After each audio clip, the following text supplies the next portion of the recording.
Welcome back to the Taylor Guitars from the Factory podcast, the From Home edition, during all of our stay-at-home orders. And we are here with Kevin Bacon, one half of the Bacon Brothers. Welcome, Kevin.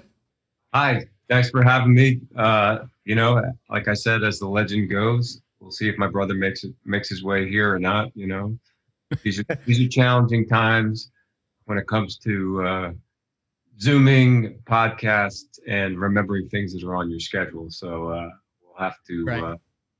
we'll give him a break. And plus, you never know; it could be a technical issue, and his internet could be down. So You never know right now, but hey, it gives us this chance to get together. So, hey, it's nice to meet you finally. Apparently, we're all a few degrees away from you. So, apparently, yeah.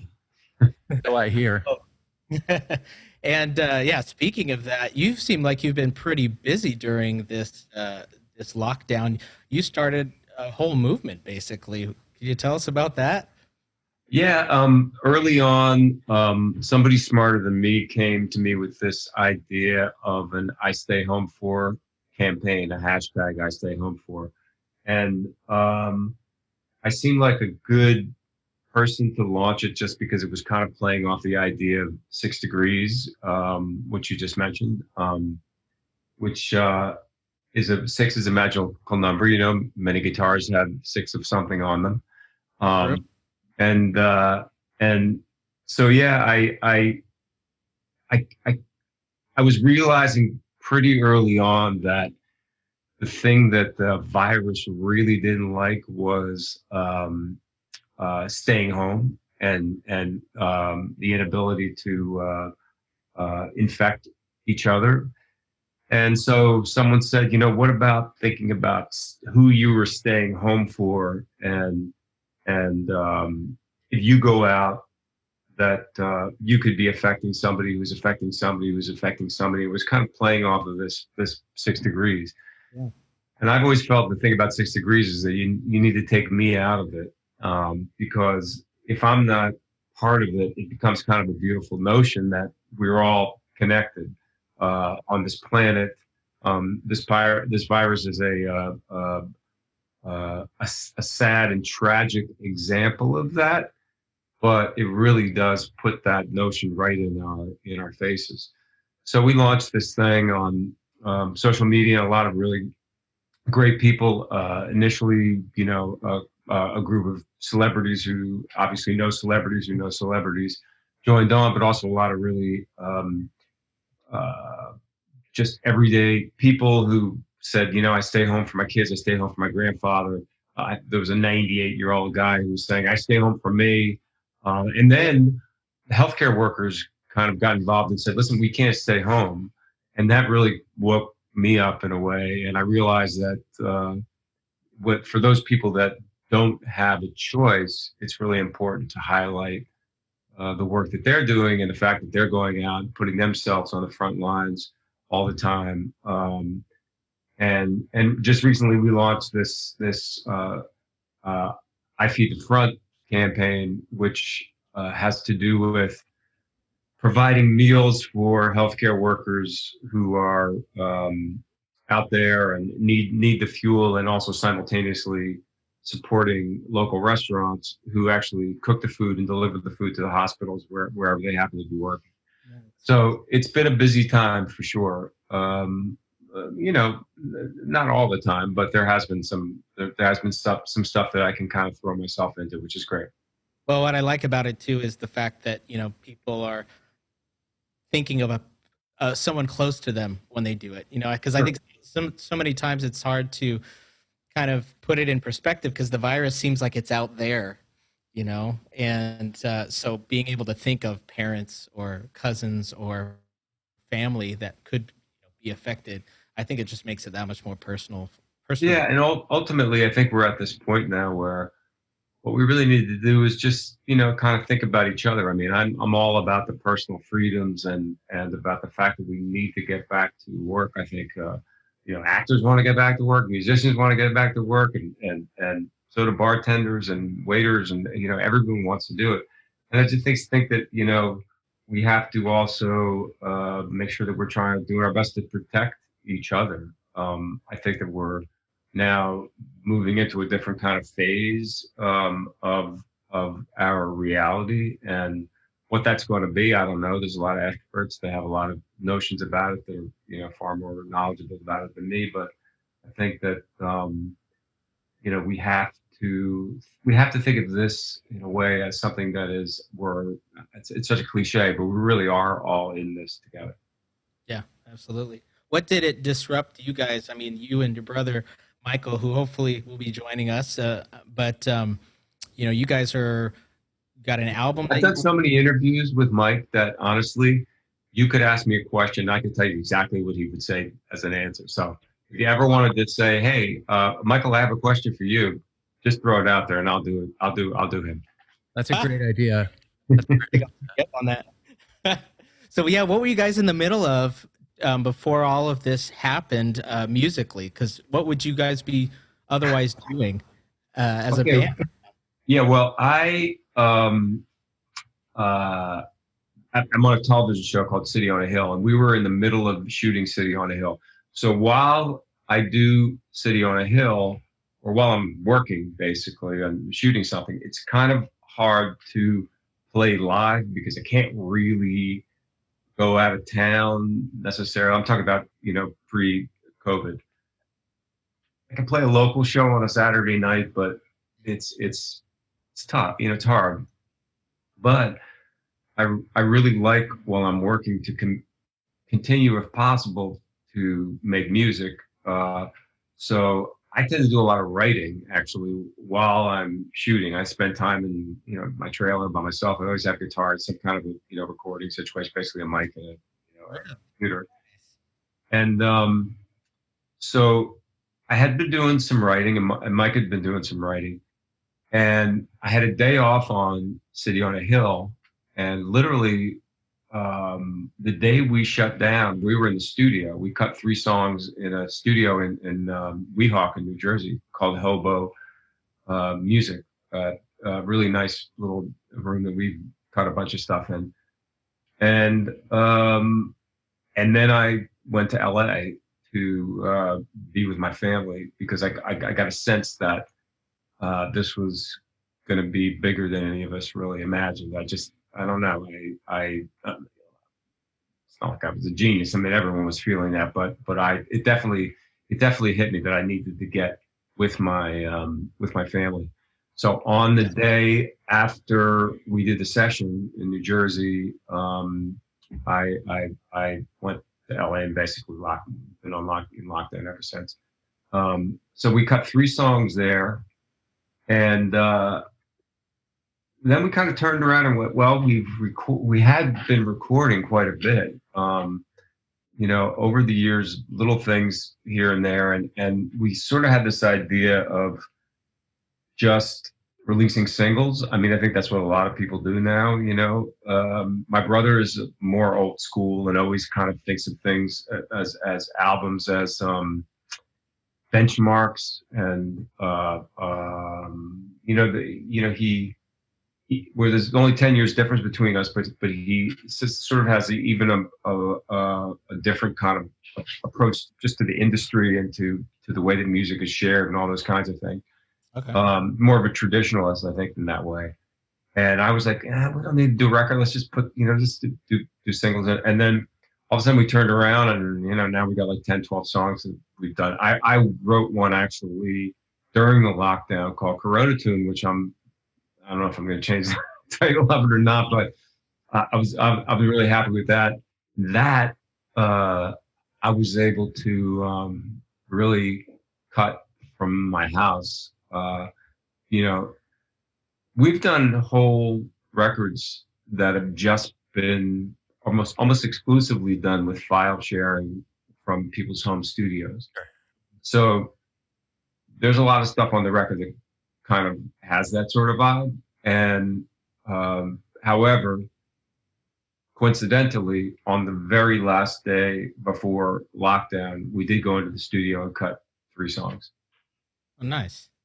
So you have your single that you just released just a few days ago, actually, right? Debuted it, and was that a result of of this, or was that pre-lockdown? That was pre-lockdown. That's a tune called "The Way We Love," which is one of Mike's songs. And interestingly enough, when we first started, which was a long time ago, now it's like 95 or something like that. Wow. We we were mostly writing together. As time kind of went on, for whatever reason, not because we, were annoyed with each other, but we just sort of do more writing separately. And our sort of template is that whoever wrote the song tends to do the lead vocal and also have we collaborate all through the process, not only with the two of us, but also with the band. But the writer has sort of like the last word on the production of the song and instrumentation and the tempo and the key and all those kinds of things.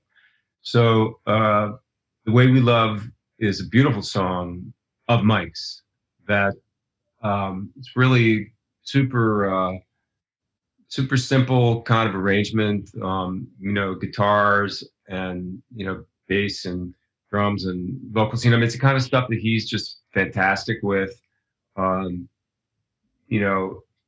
He's just that guy who can stand there because he's done it a lot in his life, something I've never done, which is stand there alone with an acoustic guitar and stand in a bunch of strangers and say, okay, here's my song about something that happened to me.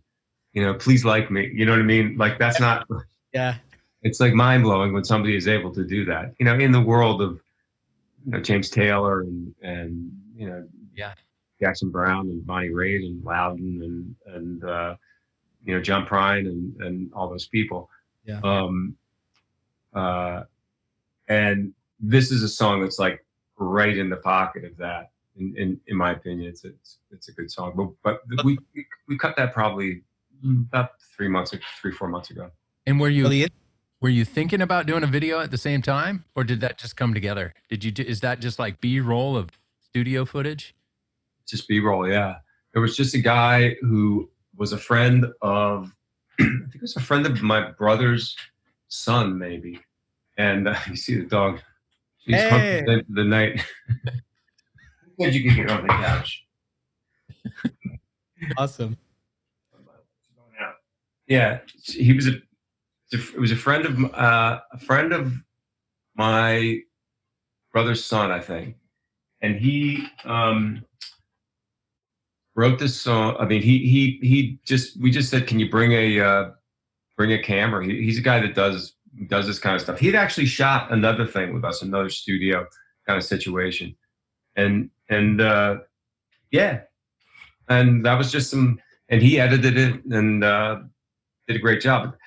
But that it kind of captures what we do in the studio and the collaboration and things kind of fall into place. Plus, I love that it's a great look at this little studio in Weehawken, just on the other side of the Lincoln Tunnel, which is where we all live. So the instrumentation might be simple, but definitely the chord progression isn't. You guys have quite the it's not standard chord progressions you guys use. It's really, yeah, it was enjoyable. So what about you then for songwriting? So nowadays you guys both just kind of come to the table with songs that you've written and kind of hash it out. I mean, it sounds like you guys are very prolific because you get along so well in making the decisions.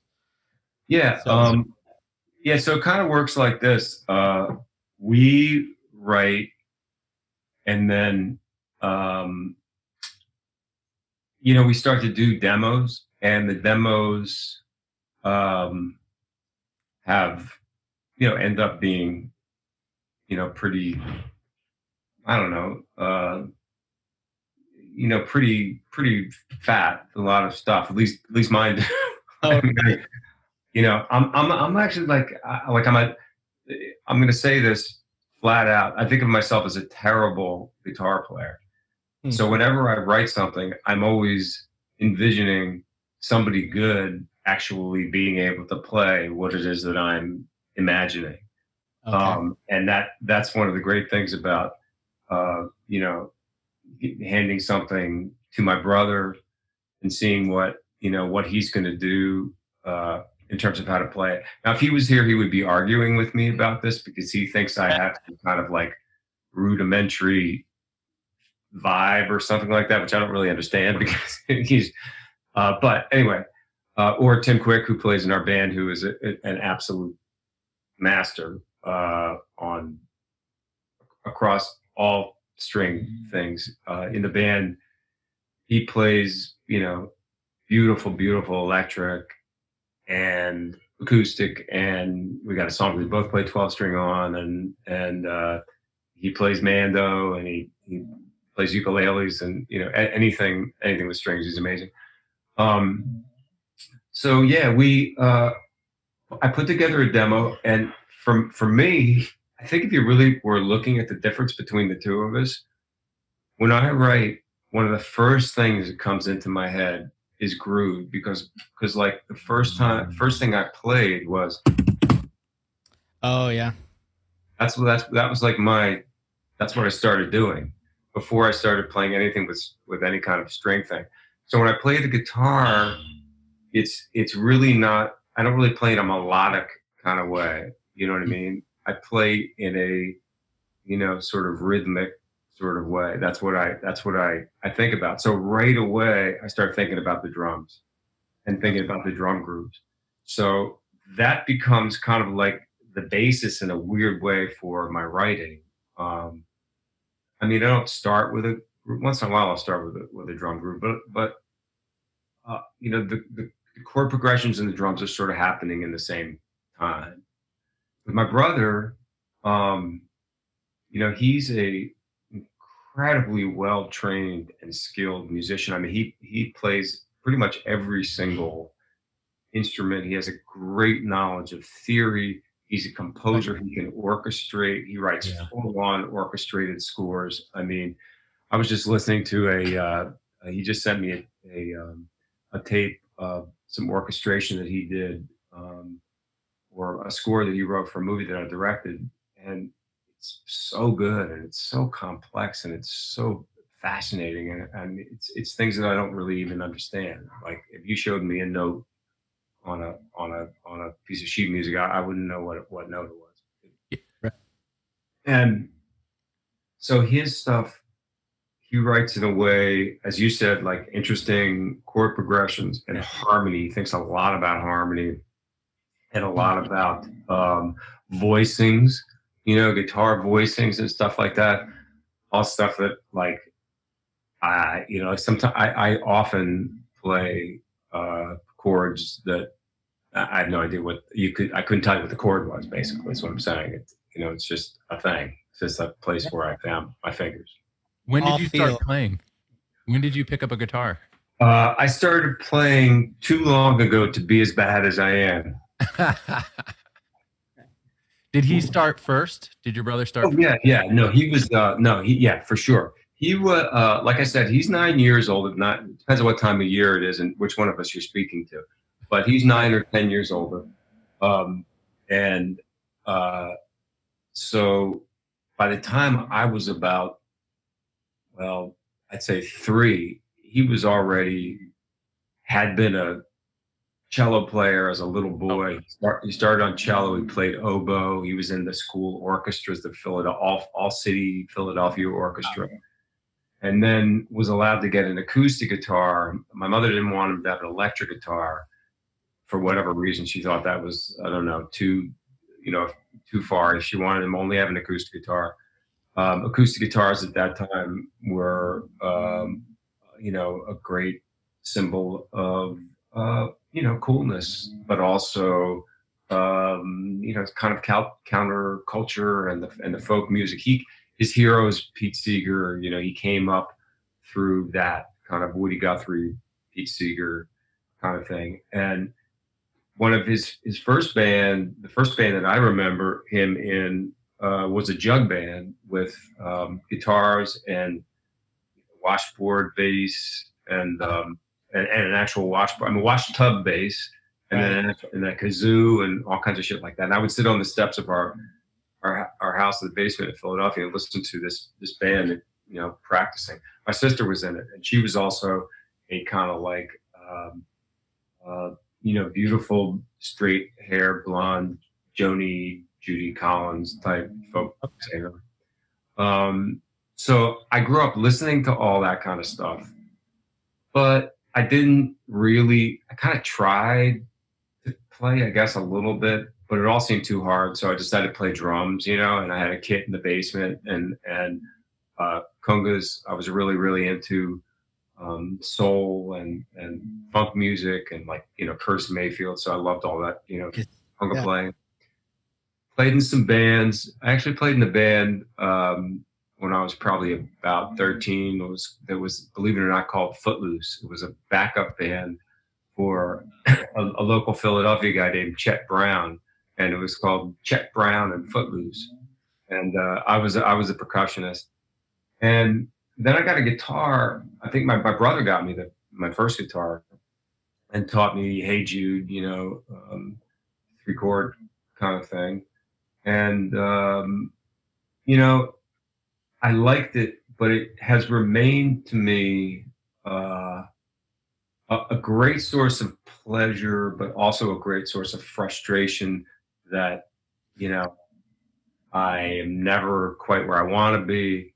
And I also wish that, as it's almost like learning like Spanish or something. You wish that as a kid you would have sat down in the basement and spent more time, actually doing the rudimentary kind of things and scales and all that kind of stuff. But to me, it's the tool by which to write songs, because I actually started writing songs before I picked up a guitar. I would get a melody in my head and I would get a lyric in my head, and then I would sing it to my brother, who would figure out the changes. Oh, okay. So you had to direct him to, no, that one. Yeah, exactly. Yeah, that's exactly right. It's exactly right. They probably weren't, when I was, 12, they probably weren't that tough to figure out. No major sevenths, No. But yeah, so it was kind of like my writing was sort of like that idea of like, I learned 3 chords and I wrote with those 3, and then I learned how to throw a minor chord in there, and then that went there, and then whatever, key change, and you know what I mean. So it's like every time I learn a new chord, I say, well, I can put that in someplace. So now, as much as I love it, I still have that same frustration, but I do. I'm really grateful to be able to play well enough to write what it is that I want to write, and I can do that. Yeah, I was the same way. I mean, I picked up a guitar and I'd start to try to learn my scales to figure out how to solo, but then every time I'd come up with a little riff and I'd think, oh, that's nice, and then I'd end up writing a song out of it instead of actually finishing the exercise. I think a lot of people share that frustration. I think a lot of really great guitar players share the same frustration of just not being at the level that they want to be. There's always somebody that's better to look up to, right? Oh, absolutely. What was your songwriting? What was your main influence then for you for songwriting when you first picked it up? Well, I would say the first main influence that I had was my brother, only because, I was a little kid and I could hear him creating these songs in another part of the house. And I'd kind of, stand by the door and hear little pieces of it. And then eventually he would maybe come out and play it. So it was that, along with the fact that he was in a band with another guy for a while, but it was a duo. And most of what I saw him in were not really rock bands. They were kind of coffee house, stand up there and sing your song thing. And to witness not only what he was doing, but also the power of an audience just going. And he was very, very cute with curly brown hair and these giant eyes. And honestly, this is so shallow, but I would look around and go, these girls love this. Yeah. This For seems like a young teenager, that's a huge influence right yeah, there. this seems like this is a slam dunk. Um, and but that being said, I have so many different musical influences. Clearly, my older brothers, I'm the youngest of six, so they were bringing home British invasion. Growing up in Philly, we had a huge soul thing. I listened to WDAS all the time, which was our AM soul radio, which was a combination of Philly soul and then Motown and Sam Cooke and Otis and Memphis, and, all that kind of stuff. So that was really, really huge for me. And then when album rock started and Zeppelin and then all when James Taylor and Joni and that whole thing, and then I loved funk and disco and chic and you know, and then it just, kept going when grunge was there. I mean, I'm like but what I realized is that I have people in my life, that I'm close with who are like, they just stopped, I'm 61 and they just stopped at 1974. It was like, we're done. It's all garbage after that. That was not me, Yeah. I was, into, punk and post punk and so what I realize is that I kind of love I just love a great song, you know. And it doesn't really matter to me what the genre is. It's amazing how they all share the same elements across genres, right? I mean, I guess the same is said for film, things like that too. Where it's the art form has this similar structures and touches on the same, tension and excitement across all the different genres. When it works, man. When you get that, the hair goes up on your arms and you hear a little bit of a chill. Yeah.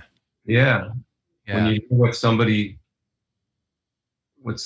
put together in the realm of pop music, which in a lot of ways, when you think about it, is it's fairly limited, in terms of what our ears will adjust to, and people push the boundaries of it. But in terms of chord progressions and the kind of scales that we use and the rhythmic, I mean, there's a million things you can do, but it's fairly limited when you take all those limitations and then you deliver something. And plus, not to mention that you can only rhyme so many words with words. I mean, right. That's one of the most amazing things to me about rap and hip hop is that the lyrical explosion that created really challenged a lot of, I think, writing and for sure, and lyrical stuff, just in terms of like the rhyming schemes and the rhythmic schemes and the way that you are kind of like, thrown in the face of everything, and how many things rhyme with baby and love and above, you know what I mean? So it really is amazing that given that and given how many years popular music's been going on, when somebody actually comes out and writes some great new perfect song, you go, wow, shit, another one, Another one. There the whole time. Exactly. Yeah. It's pretty funny. We're all in quarantine. We're staying home, and I have two young daughters, and we just needed to get out of the house the other day. So we got in the car and we drove. We ended up driving like 4 hours. We live in San Diego, so we drove out to the desert, drove out to Anza Borrego, and we missed the spring bloom and all that stuff. Doesn't matter. It's hot. But my kids and my wife and I, we communicate a lot of the time just through the songs we're listening to. Hey, remember that? We'll make a Spotify playlist, and my daughters, both young age, have record collections, and they like the idea of flipping something over and listening to the whole thing and the experience of it. It's a language of its own. But I feel you on when your hairs on your arms stand up, right? And the other day, speaking of hip hop, my wife says to me, well, we've exhausted everything in 4 hours. What do you want to listen to? And I just looked up, I'm driving, and I said, Jurassic 5. So she puts on a Jurassic 5 record, and it was that moment where my kids, whatever they're doing in the back seat, they put everything down, probably because they heard a couple of swear words. But other than that, they put everything down, and they were kind of like bobbing their heads and just super into what they were listening to. Hadn't ever heard it before, but it was that moment like, well, this is where that came from. Watching it all connect, it's just fantastic. You guys have been doing music for a long time now. I mean, you have what, 10 albums under your belt? I think we're about to put out our 10th, but I'm not really sure about. One was kind of like, one was live, and one was sort of a collection. But at least I'm not sure. So, did you ever think it was going to go this far and you were going to be that successful? And Absolutely. I mean, you've accomplished a lot. When you first started the band, what were you thinking? Yeah. I mean, listen, active bands are just a terrible fucking idea. I mean, nobody wants to hear about an actor putting a band together, including me. So, it was just, we just had songs that we wanted to play. And well, for the first record and when we first went out, it was, first off, I could barely play. So they had to be things that I didn't even want to play guitar in the band. My brother said, so you're going to play guitar? I said, no, I'm not. He said, yes, you are. I'm not going to stand up there by myself. I said, so we'll get a guitar player. I said, we're not getting a guitar player. You're playing guitar. So we had bass and 2 acoustics and a percussionist. So that was absolutely terrifying for me, absolute horror. And, we learned the songs that we had, some of his, some that we'd written together, and, a few covers. And we started just playing out in really, really super small places. Somebody came to us and said, hey, I'll do a record. And so we did this first record basically of the stuff that we had been playing out, basically of our set, that we had been doing. But it was a very, very grassroots kind of situation. It was throwing the stuff in the back of my brother's station wagon, which is one thing if you're, 19 years old and nobody's ever heard of you. But I was a movie star at that point. So it was kind of like a weird, idea. But, I wanted to do it, and I kind of went with it. And then I kind of thought, well, that's it. And all of a sudden we turned around, and for some reason playing together at that point, and making that music and playing out live, I think encouraged us both to write. So for the first record, maybe it was like 10, 20 years of material that went into the first one. And all of a sudden we turned around in a very short amount of time. We had enough tunes for a second record. So the whole reason that the band has lasted, because we're not a cover band, has just been because we keep writing. Yeah. And it's a weird thing, because I don't know about if you guys write, but I always feel like the second I write a song, that's the last one. That was it. I know there's no more in there. Can't do better. Yeah. Well, and then find yourself writing again. Yeah. And then all of a sudden we turn around like this new we're going to be putting out a record in June, and it's all new stuff. So that's awesome. So do your children share? Too much snoring. Do your children share the passion for music? Have you influenced your own kids? Yes. My son is a musician. He's in a band called Country Call Collective, which is a hardcore industrial metal, kind of, I don't know, or industrial pop. I don't know. It's really hardcore, but has in some ways a more some more melodic elements than a lot of music that he's played in the past. It's been, it's full on, grunge or hardcore, Yeah. and he's a real good guitar player and a real good singer and great front man and fantastic. Uh, I've learned to to appreciate it. It's not something one of my ideas about heavy metal was whatever Metallica and Ozzy and Sure. Twisted Sister, um, but so this was way heavier than I really kind of had ears for, but I've learned to appreciate it, and he's real good programmer, a real good engineer, and a lot of stuff like that. So he's doing great with that. My daughter is also an excellent singer. She doesn't write. She's only written one song. I wish she would write more. And it's a good song, but she's done some vocals with us. Sang on some background on a song of mine, and she's an actress. She's doing that thing. Oh yeah, that whole other side of the Yeah. the Thing. what what got you and Mike into playing Taylors? I know you guys have played Taylors live. What was your first experience?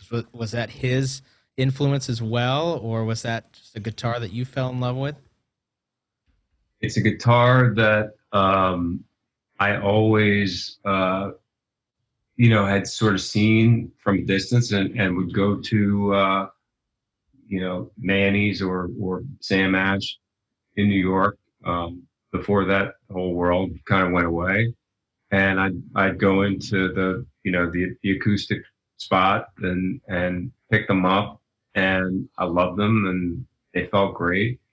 And we somehow hooked up with Taylor and got a few and started playing them, and then we realized that they, on top of first off, when you're playing live, and I don't need to tell you that one of the most difficult problems is to mic an acoustic guitar, because they're not meant to be electric guitars. Right. They're really meant to be heard without any kind of amplification. That's what's nice about them.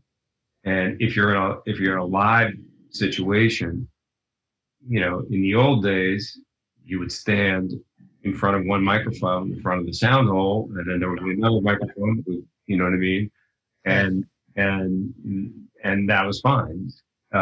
You could the singer could actually do his own sort of balancing of what was going on with the guitar and all that kind of stuff. But well, certainly that's not our show at all. It's a pretty active show, and I move all over the place. I play with a wireless pack, and so to get an acoustic sound that actually sounds like an acoustic guitar it's an elusive kind of thing. So the electronics very early on, I think, on the Taylor built-in systems were really, really good. And up until that point, we had beautiful old guitars that we had to kind of put holes in, jerry rig, and Yeah, totally. figure out ways to take them on the road with us. And so here come these beautiful sounding guitars with great electronics that were really, really road friendly, and we just kind of fell in love with them. Oh, that's great. Well, we're glad that that you guys have been able to continue doing music. Are you writing a lot now during quarantine, or are you spending more family time? Both. I think that, like I said, I'm working on one now. I finished one. Not only did I write it, but I produced it and cut it basically, and it's going on the record.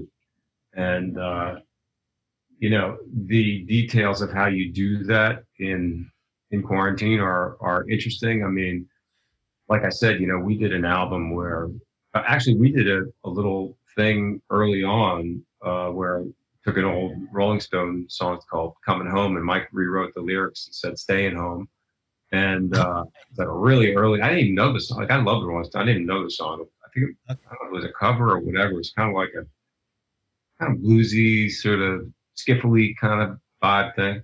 And he put the first guitar down, stuck a camera of him doing it, and then sent it to me, and I put my thing in, and I think I was playing harmonica on that, and then passed that down and passed that down, and it was just file sharing, and then I made a video, I cut everybody in together, we mixed the song and put that out. But you can do that now, and Awesome. we did a whole record that way actually, which was great. I mean, personally, I really like the vibe of being in the studio and being able to see each other and play. But to answer your question, yes, I've been making music, and yeah, I've been written one, and I'm working on a second one, and now we're going to release "The Way We Love," and I will probably hold off on the rest of these songs that we have until the record comes out in June. Okay. And I guess before we leave, final piece of advice for anyone who is currently doing music with their brother or sister. That's a good question. Do you have advice for, longevity and being able to make music with family? Yeah, people ask us that all the time because, there's a lot of examples of times when it hasn't worked. I guess the simple answer would be your older brother's always right. My brother's going to watch this podcast. We might. Your older brother is always right. He's not always right about scheduling something like when he's supposed to do a podcast. Right. Okay. Right. All right. Good. But yeah, let's see. I don't know. I mean, I think that our motto is this when we're making music. Let's just try it. In other words, if somebody says, what if we played an A minor instead of an A there? And you go, it's definitely not supposed to be a minor chord. That makes no sense at all. If you say, let's just try it, then you try it, and at least you tried it, Yeah. But, let's play the whole song, 10 dB faster, or, modulated, or, any kind of an idea. We tend to just say that there are no bad ideas, but you can't really, there's so many examples in songwriting and in pop music where someone has an absolutely weird and terrible idea, and then that becomes, I'm trying to think of what the example is, but that becomes some, sort of iconic. Or the favorite part of your song. You end up becoming the hook or the favorite part. Yeah. Oh, right. Awesome. Right. Thank you so much for being on. We love to watch these videos and to be able to see that people are, Jay and I have been doing this and interviewing lots of different people, from guitar builders to other artists. And what's interesting is how creative everybody has gotten with everything. I think there's that initial, people live streaming from their homes, but now it's kind of starting to step up into a whole new level. And we're seeing a lot of interesting stuff out there. So best of luck to you and Mike. And we'll put the information on all the the 6 Degrees and the I Stay Home For on the podcast site so that everybody can check that out. Yeah, thanks. Well, tell Mike we missed him. All right, I will. Yeah, he has to do the follow-up now. He has to do the follow-up. Write that down. I wrote that down. That's on video now. He has to do the follow-up. Well, thank you, and thanks everybody for listening. For with Kevin Bacon from the Bacon Brothers, Kevin and Michael Bacon, and this is the Taylor Guitars from the Factory podcast.